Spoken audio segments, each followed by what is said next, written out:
I'd like to welcome you here today to the International Foundation for Aids to Navigation webinar on the future Middle Eastern navigational aids. Alan, over to you first. Good morning, I'm Alan Marsh. I'm the non-executive chairman of IFAN. Good morning, Robert Dorey. I'm the Director of Operations for Trinity House, which is the Lighthouse Authority for England, Wales, the Channel Islands and Gibraltar. My name is Andreas Bisbas. I work for Tsakos Shipping in our London office. Good day. I'm Peter Stanley. I'm the Chief Executive and Director of IFAN. Okay, and just looking at the speakers online, so it started with Mardi. Would you like to introduce yourself? Yes, good afternoon. I'm Mahdi Moussaoui, General Manager of Middle East Navigation and Services, Minas. John? Good morning all. My name is John Dolan, Deputy Director, Loss Prevention at the Standard Club. And then Omar. Yes, good afternoon all. My name is Omar Eriksson. I work with the International Association of Marine Aids to Navigation and Lighthouse Authorities, where I am the Deputy Secretary General and also the Dean of our Training and Capacity Building Division, which we call the Ayala Worldwide Academy. Alan, can I hand over the microphone to yourself, sir, and get your thoughts, your views? Ladies and gentlemen, as Chairman of IFAN Maritime, it gives me very great pleasure to echo the welcome to you all to our first London International Week seminar, and to thank Trinity House for allowing us to use these historic rooms, and to Sean for agreeing to act as moderator. IFAN is registered in the UK as a not-for-profit organisation.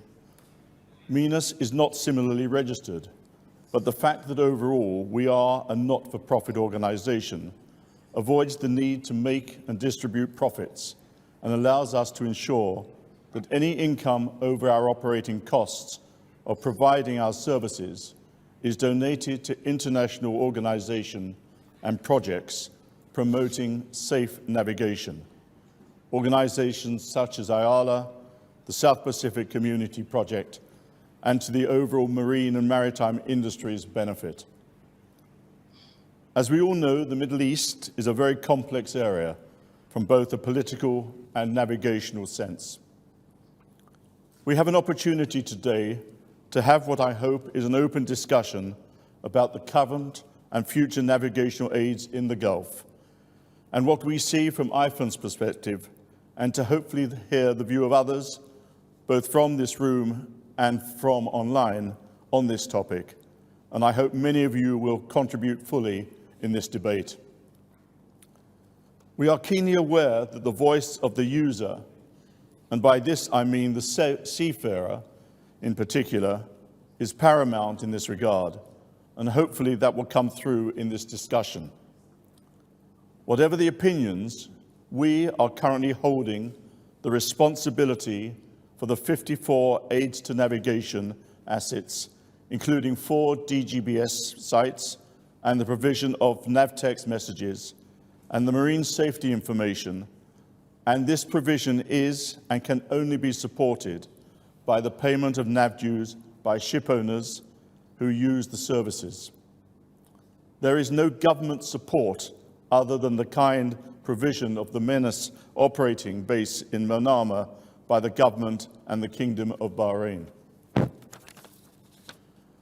All the aids to navigation managed by Minas are there because of the risk assessment we carry out in accordance with Ayala's standards to make navigation in this area compliant with international standards.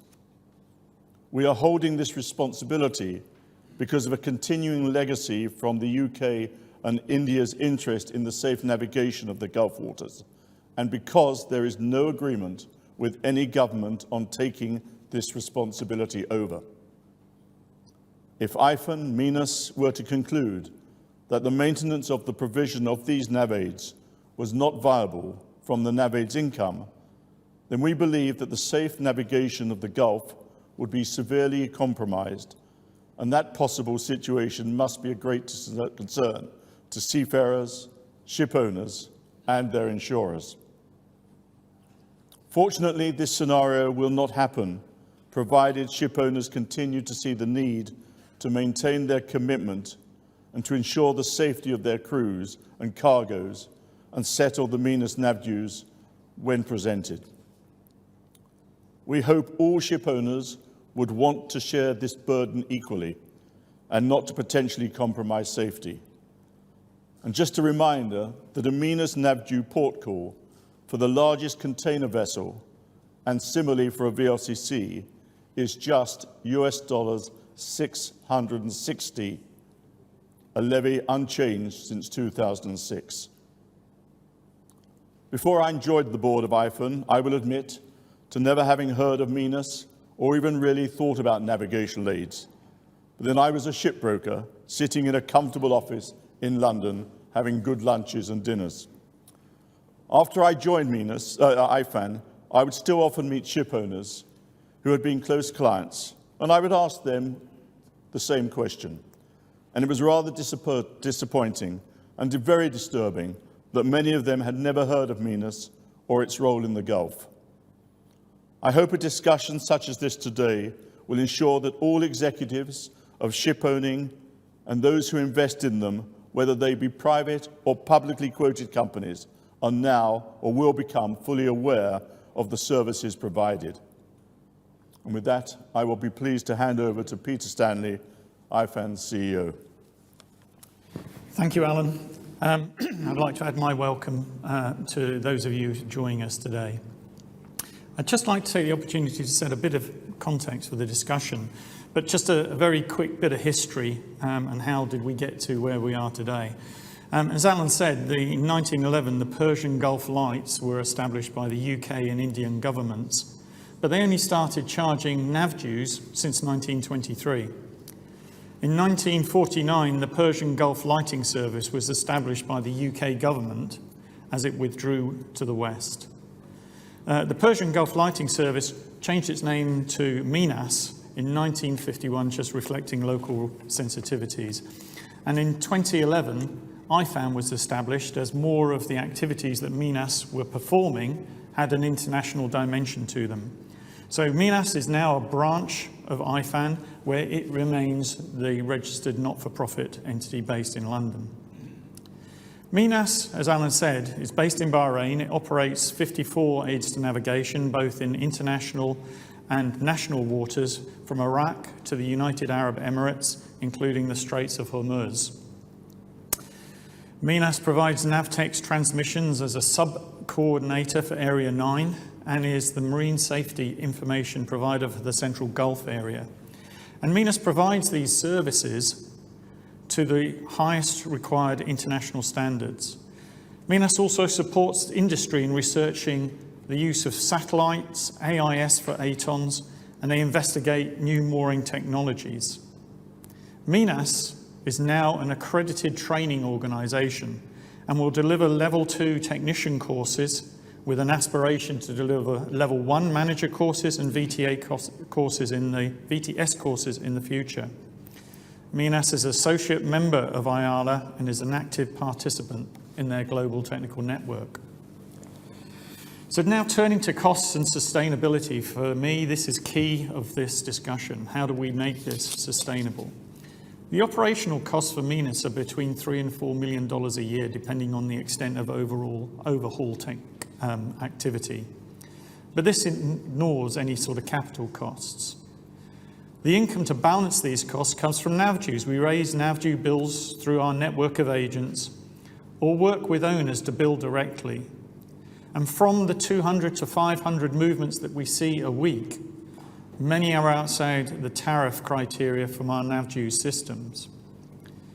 We currently charge $1.65 US per net ton for vessels above 15,000 tons and is capped at 40,000 tons, resulting in that top levy of $660 Alan talked about. This hasn't changed since 2006, but what it does mean is that we've now got a gap between current income and expenditure. If all the ship owners shared the burden equally, then we would be close to break even considering the cost of capital. but it also relies on the self-help work that Minas does by contracting for third-party work. It helps balance the books and helps the shipping owning community by keeping the NAV dues costs down. We do believe the statements made by ship owners that the safety of their crews and ships is paramount. And from that, we assume that they also believe it's a necessity for the provision of safe navigation systems at sea. So it is a little unsettling to us that our billings for this essential safety system are often challenged and often unpaid. But on a more positive note, a couple of announcements. In keeping with our drive to keep up standards, I'm pleased to announce 2 investments that were approved by the IFAN board earlier this month. Firstly, we've agreed to purchase a larger workboat. The 38-foot vessel is under construction in the UAE and will be delivered to Bahrain later this month with an in-service date of early October. This vessel will allow a much larger operating envelope to service the many ATONs in the Bahrain area. And secondly, the board has also approved a major investment to construct a new differential GPS site at Ras Al Khaimah. This site will cost around about $1 million and replace the 20-year-old unit providing a positioning signal over 250 nautical miles with a position accuracy of under a metre. We anticipate that the site will be up and running in early 2022, permissions permitting. So what of the future? As Alan said, until we are relieved of this responsibility, Minas will continue to provide the excellent service it does today until there is an alternative provision provided. We will find a way to balance the books, be that from convincing all those that receive the service that they should contribute, or we might need to look at the tariff, either changing that in some way.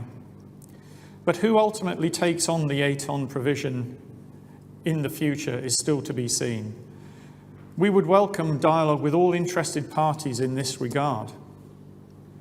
Perhaps technology might be the solution with virtual ATONs, new satellites or automated weather and safety systems. But I do feel there's no substitute for the Mark I eyeball, looking for a fixed point with certainty, especially when the chips in the IT sense are down. Many thanks for listening, and I hope that you'll have some of the context for this discussion, but I'm sure it'll come out along the way. And finally, echoing Alan's sentiment, at the end of the day, seafarers will not be concerned around the political machinations surrounding the ownership of Gulf aids to navigation. Their concern will be about the quality of information they receive and if it continues to meet the internationally accepted standards. This is very much aligned with our view of the world. Thank you very much, Peter, for that. And really, just to start the conversation here, really, I mean, you talked about this massive investment here, and more so about the investment in the DGPS sites there in the Middle East. Could you sort of just talk a little bit about the importance of that investment there to sort of, really upgrade the units, but also give a little bit of a snapshot on the extent or the percentage of owners who are not contributing and why they should be paying for these fees? Yeah, so dealing with the first question, why are we investing in DGPS sites when you see quite a lot of authorities de-investing in these sites? One of the critical things why people are not investing in DGPS sites is because there's a satellite over the region that could provide similar accuracy. Without that satellite over the Gulf, the best positioning systems, we believe, and also in accord with the conversations with IALA, is the DGPS sites and their coverage over the entire Gulf. As regards the number of ship owners that pay and don't pay, we've never honestly computed that number, Sean. The majority, I would say, of ship owners recognise the essential need of this safety systems, but there are a significant number of major owners and pools that challenge and refuse to pay the NAV dues. We're very lucky today in the panel because we have a range of, as I said with the speakers, we have insurers and we have also other sort of lighthouse authorities and operators, as well as ship owners. And I want to come on to Andreas. You pay your dues. Can you give us a little bit of an indication why these things are important, certainly from a ship owner perspective, from Sarkos? It's a very simple thing. Aids to navigation is a matter of safety. There's an environmental issue to it. There's a safety of life of our seafarers. And so this is a service that we use that provides us good value. And it's a very important thing. And we would like to see it remain, because if the dues aren't paid and the service is no longer there, I hate to think what will replace it. Probably nothing. And that would be, I think, potentially disastrous. Do you think that cost that Alan talked about of being $660 a visit is good value for money? When you think of what the consequences might be to prevent a collision, if you say that $660 spent prevented a collision or potentially prevented a collision, of course, and nobody could deny it's good value. But there are times when the shipping market, depending on what type of ships you have, sometimes the market is in an awful state. Yeah. And dollars per day is a really, really important thing. So for some people, they may say $660 is $660 I don't have or can't afford or don't want to spend. But when you think of the consequences and what it might prevent and what you gain from it, personally, I think it's extremely good value, yes. Rob, let me bring you in on this. I mean, you're Director of Operations here at Trinity House. I mean, what's your perspective on this? I mean, you and I were chatting earlier about this before the debate. Give me your thoughts. I think it's helpful to, picking up on some of the points already, but come back to basics and say this is really about safety of navigation. That's at the heart of it. And Andreas has sort of mentioned how important that is to his company. And as mentioned as well, is that to the ship master, actually what the master wants is reliable aids to navigation. They're in the charted position, they're working, they're up to the IATA standards, they're reliable. He or she can trust those aids to navigation to keep them safe on that route through the Gulf. To the owner and operator, it's reliability, but it's also cost effectiveness. And I think that's been mentioned as well, that, good value, that's already been a point that's been mentioned. So good value strikes me as that nice balance between, cost and risk mitigation. And that, of course, is the fundamental point. Aids to navigation are a risk mitigation factor. That's what they're there for. And that's what all the lighthouse authorities will look at, what the volume of traffic, the type of traffic, and the degree of risk, the sort of depth of water, the size of the traffic that's using those waters and so on. And then that suite I like to think of as aids to navigation, which can be a combination of visual aids, differential GPS, and radio navigation warnings.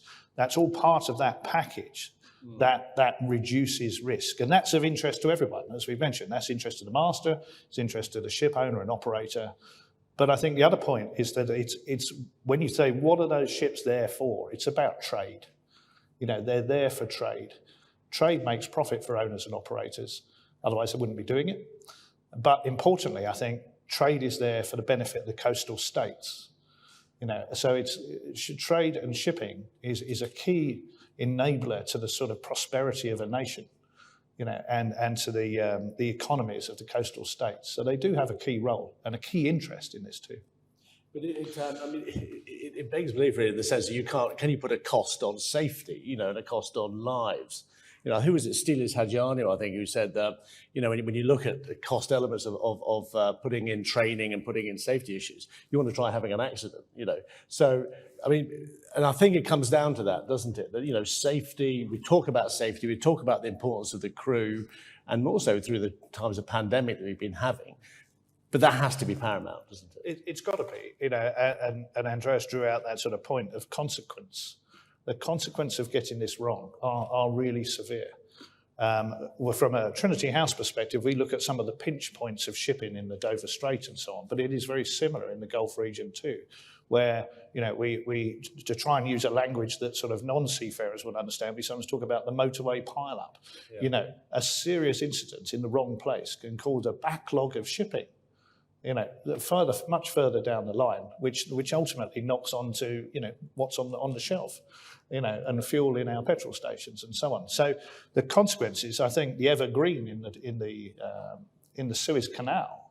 This isn't the Suez Canal we're talking about, but it's a useful reminder of the consequences of a major shipping incident, not just to that ship and that company and those people, those crew members, but to the impact on the rest of shipping in the region. But I think the element here, I mean, with Trinity House, you've got your light dues, but they have to pay those light dues. It's an obligation. Here, it's not an obligation. I think this is one of the points we want to come on to in a second, and I'll bring in the virtual panelists in a minute as well. How we actually sort of square that circle as far as this being, a bill that should be paid, but is you're not obliged to pay. Yeah, no, absolutely. It's compulsory for under our charging system or coming into UK ports. That's a government policy. That's how the UK government wishes to charge for the service, and that's what we administer for them. But of course, there's a part there where we're also our coastal neighbours, whether it's sort of Ireland, France, Belgium, Holland. We're all operating those systems, and the ships come through all of that whole region as well. Okay, I wanted to ask John a question, and from a risk point of view, John, and you're working there for the Standard P&I Club. This is a situation that's on a knife edge here, where some owners are not paying their dues for what are essential nav aids in a very, very congested waterway. From an insurer's and from a risk perspective, can you put this potential aspect into context? Why it is important. Give us your thoughts, John. Well, good day, guys. It's been a very interesting discussion, and I fully echo Alan's comments there and Peter's comments that this is an essential function, and Andreas as well. This is an essential function for mariners. But I practically fell off the chair here when I heard that we're talking about a capped light dues of $660 per VLCC in a container vessel.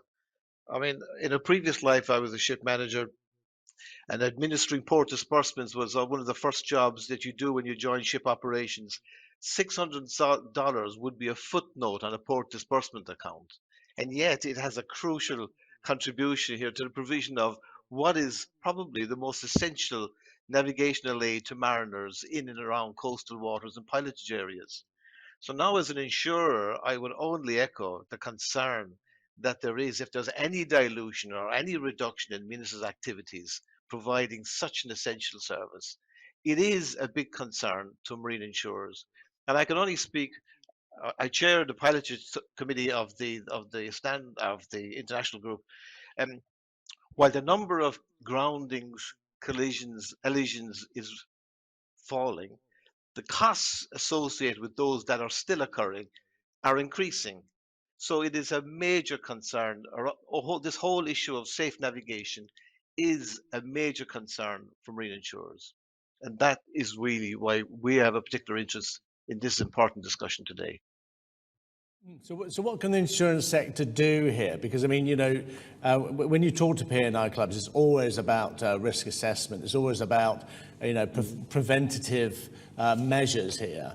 And as you rightly say, the costs are going up. People's lives are at risk. You've got a highly congested waterway here, John.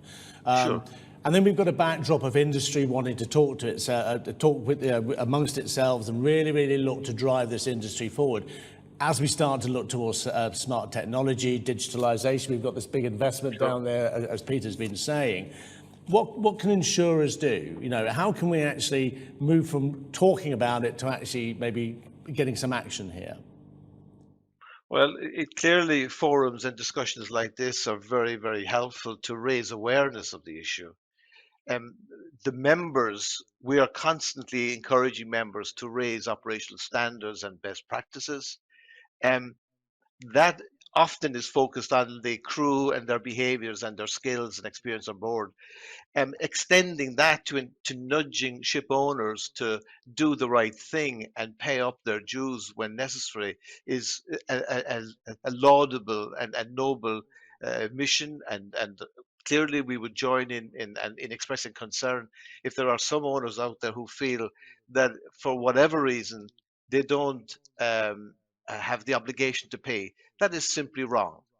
navigational aids, safe navigation is too important an issue to be allowed to be debated freely like that. It is not a social service or a free service. It has to be underwritten and funded appropriately. Bring Omar in here. Omar, from IALA, simple question, is Minas doing a good job, would you say? What are your views on this? You're hearing the thoughts of the panelists here. Give me your thoughts here on the whole situation and the issues we're facing. Yes, thank you. The short answer is yes. IALA and the Academy are all about harmonizing Eastern navigation and publishing standards, recommendations, guidelines for marine Eastern navigation worldwide. We have some quality criteria for such services, the availability of the service to the mariner. And to the best of my knowledge, Minas is delivering Eastern navigation services to those standards and above. So yes, I'm astonished by the fact that ship owners do not participate in funding this important service or those services. That's the key issue there. And I think I want to bring Mardi in now, actually, Mardi, and really just to get, you're the man on the ground. You've heard Omar saying that you guys are doing a good job down there in Minas, and that's good to hear. But can you give us a little bit of an insight into what it's like working with the states and the Gulf states down there, and what issues you're coming up against, because you're dealing with different arguments that might be coming across, different points of view. So could you give us a snapshot on what you're dealing with down there, Mardi? Thank you very much, Sean, for this opportunity. Yes, first of all, I just want to bring the attention to the audience that the services provided by Minas is mainly for the international or the main passages in the Gulf that completes the services provided by the local states, mainly GCC. And the corporation is there with the GCC commissioning and the authorities as well. But there are definitely some difficulties on the maintenance and of some ATONs and, for entering the water. So each state economic water actually, but we have a good connection with all the states, especially with the GCC and other entities who are involved, for any MSI service that we are providing on behalf of Bahrain government as a sub-coordinator of Area Number 9, or the DGPS services or the ATONs. Please ask any questions, and I may well do that actually. And I can see Mr. Lloyd there from the Nautical Institute as well, so John, you might want to say a few words. Do you have any comments you want to make at the moment, John? Do you want to? Okay, just to sort of paraphrase there, because I think the microphone was a little bit low there. John was asking about, when quite surprised at the fact that some owners aren't paying, but when they do actually get their sort of port dues bills, they may be sort of thinking that they're actually getting it covered in certain areas and what have you. So, Peter, do you want to can I bring you in on this again? We haven't heard from you for a little while. Do you want to maybe answer John's idea? So the majority of our bills are presented through agents that work very closely with us. And what's made clear when the preliminary disbursement account is presented is Minas as being a separate line item. We spend a lot of time coaching the agents to explain what that is all about and why it's separate from the port nav dues disbursement. So we're very happy to have a dialogue. I take your point that, we have been quite low in terms of visibility. And events like this, we're hoping to raise that and get our points across about, when you're outside of the port limits, there's still a job of safe navigation to do. You still need your marine safety information broadcasts. As you saw, hopefully on the slide, a lot of our ATONs are in what are called international waters. And as you know, these can overlap in the Gulf, which does put a problem on ownership. Who are these buoys, etc.? So it's quite a dialogue that we have with the agents to make sure that when they get those questions, they're able to answer them, but it is normally presented as a separate line item. The alternatives, if we do have direct billing agreements with owners, and then we can have a dialogue with them and say, this is what our service provides. Peter, do you want to just touch a little bit on the interaction you have with the port agents and with the owners? It has been difficult over the last year and a half, 18 months, because obviously we're not traveling anywhere. And I think when you and I have chatted in the past, you said, I can't wait to get on a plane and go out to the Middle East. But give us an idea on how you can actually, maybe get this message across in a positive way to yeah. And we do want to do that. We really enjoy the interaction between the agents and having conversations with owners. And it's really about explaining what services it is we provide. And, not to dwell on the negative side of it, but if we didn't provide it, what would there be there? And how that would change the risk profile. And the fact that, we're not being precious about this. We would like a dialogue with the states, the littoral states, about the aids to navigation, which are in close proximity to their economic zones and their waters. We believe that there is a bit of a gap there between what we wish to achieve and what they understand us to be achieving. So, we're on a journey here. And I think, even through this dialogue, our interaction with some of the Gulf states needs to improve, but, it's all down to being able to travel at this stage. I want to bring Robin again, really. And I think, looking at this whole issue of, this is going back to basics here, Rob, isn't it? It's about safety. I think we're talking about that. And actually, who should be paying for this? I mean, how should it really be being organised? I mean, it is an interesting point, and the position we're in has sort of evolved over time and through history, as has been mentioned, from 1911. So these things sort of do take time, but it's been a valuable addition to the safety of navigation through the Gulf region. On that basis, as Peter said, who would do it if they didn't? So they're doing it, and they're doing a good job, as Omar has sort of verified. You could argue that under international convention, under SOLAS convention, it is the coastal states should take greater responsibility for the aids to navigation in their area, and therefore, and working together, they should be able to resolve, you would like to think, the ones that potentially on the margins of someone's waters and another state's waters. We look at, with Trinity House, we look at aids to navigation as sort of local ports, local lights, where the port's responsible. And we look at aids to navigation in terms of what we call general navigation. In other words, it's serving more than one port. And that's where the sort of Trinity House responsibility primarily lies. But you could see that actually, rather than sort of push the states to maybe do this for themselves, actually, if we've got a system that works, MENAS is potentially the answer. It is the answer, so the continuation of MENAS, provide what we might think of as those general navigation, aids to navigation that serve multiple ports through the region, could well be the solution that actually all those states could sign up to. Then the states are signing up to, it's up to it. And then perhaps there'll be ways of mechanisms of making sure the charging was more evenly spread and more reliably collected, if you like. So what about this whole issue of formal arrangements? And I think this has been touched on as well. I mean, I don't know if you want to chat on it, Peter. Maybe, Maddie, you could say what how we've got burgeoning agreements with one of the Gulf states at the moment, and we think that would be a great way to go forward in the future.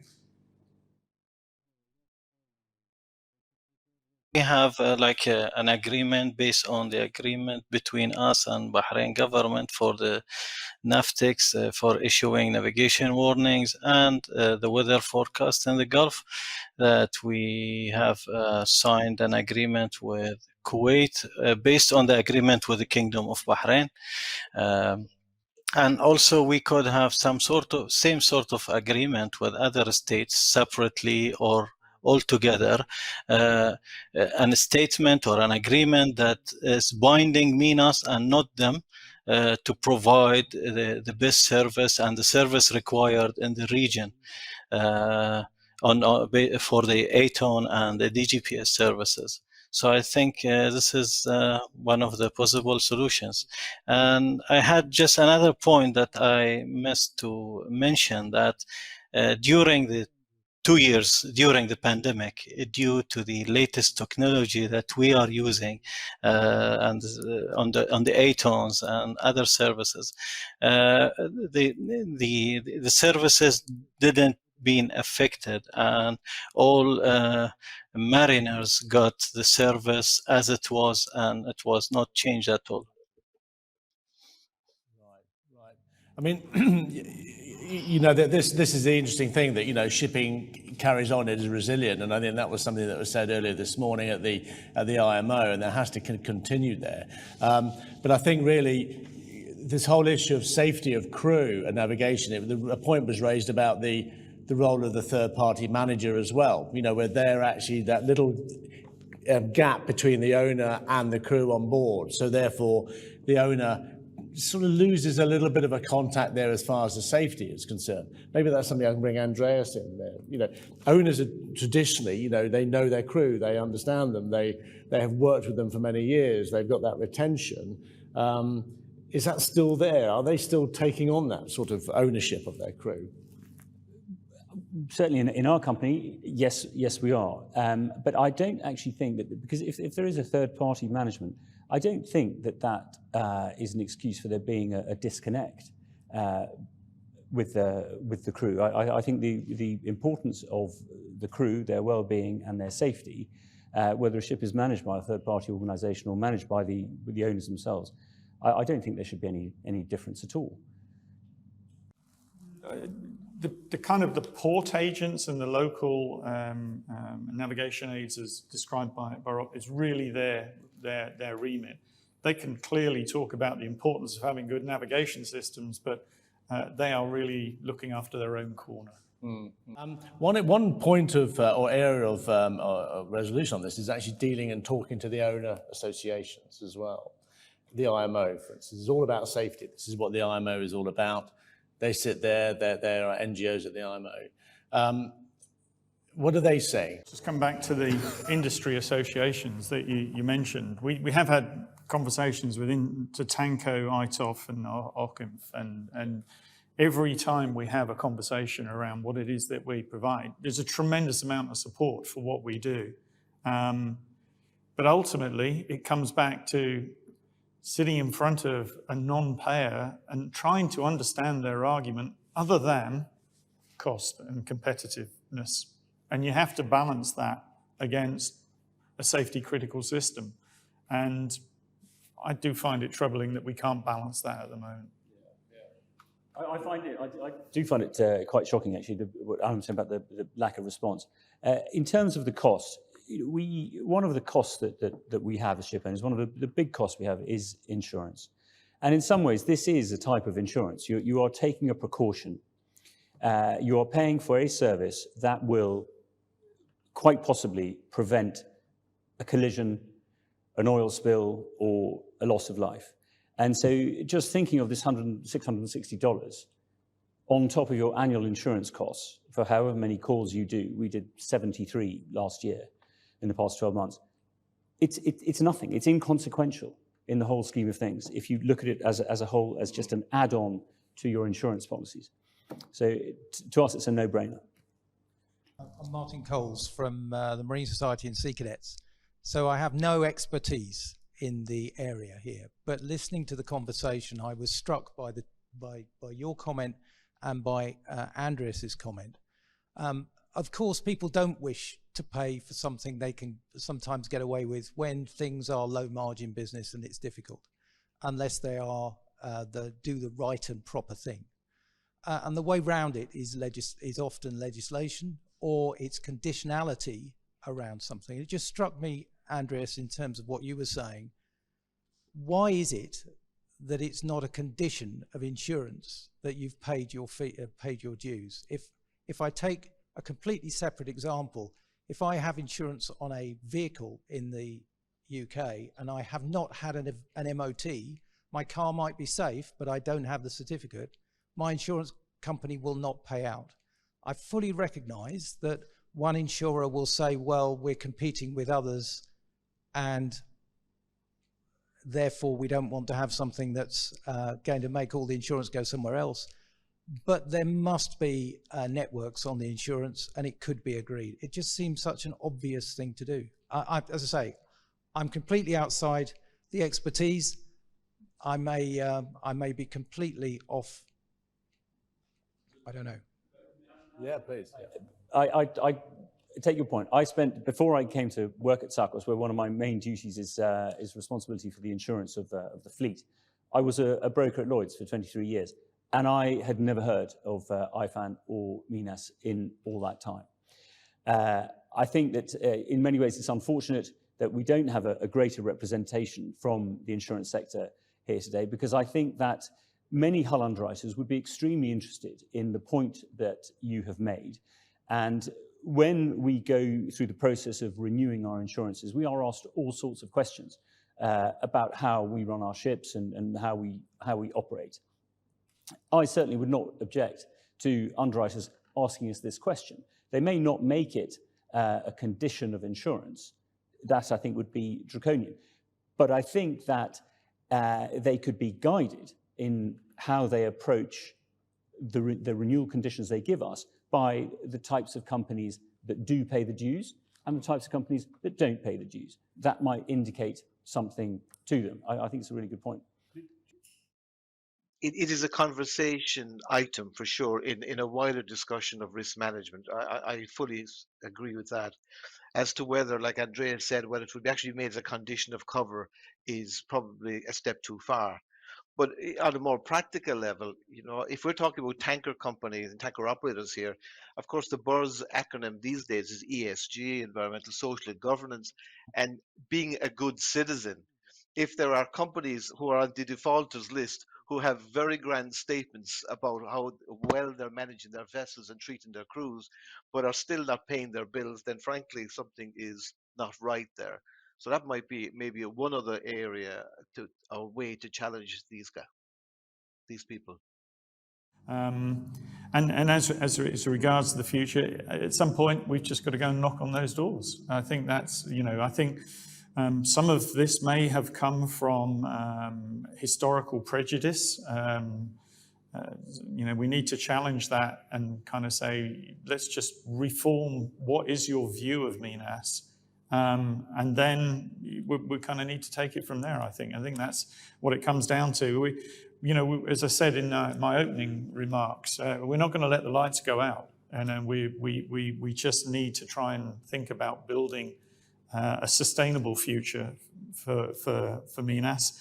And we've got time to do that. But, you know, we can do with some help.